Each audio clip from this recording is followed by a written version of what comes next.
महल लौटकर आई रानी के चेहरे पर अजीब सा सुकून भी था और डर भी। वह रात भर सो नहीं सकी। कुछ ही दिनों में उसने महसूस किया कि उसके भीतर एक नई हलचल शुरू हो गई है। महल की दासियां फुसफुसाने लगीं, रानी मां बनने वाली हैं। यह सुनकर राजा की आंखों में वर्षों बाद चमक लौटी। उसने पूरे राज्य में उत्सव मनाने का आदेश दिया। ढोल नगाड़े बजने लगे, गलियों में फूल बरसाए गए। राजा ने रानी का हाथ थामते हुए कहा, रानी, तुम्हारे आंचल की खालीपन अब भर जाएगा, मेरा वंश आगे बढ़ेगा। रानी की आंखें झुकी हुई थीं, उसके होंठ हल्के कांप रहे थे। उसने मुस्कुराने की कोशिश तो की, मगर दिल में साधु की बातें गूंज रही थीं। तुम्हारे निर्णय की छाया पूरे राज्य पर पड़ेगी। दिन बीतते गए। क्षण आया जब रानी ने एक पुत्र को जन्म दिया। पूरा राज्य उल्लास से भर उठा।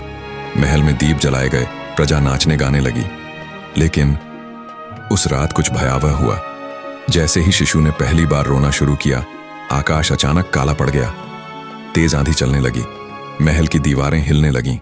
राजा घबरा गया और पुकार उठाए, क्या हो रहा है? तभी राजमहल के द्वार पर खड़े एक वृद्ध ज्योतिषी ने कांपती आवाज में कहा, महाराज, ये बालक साधारण नहीं है।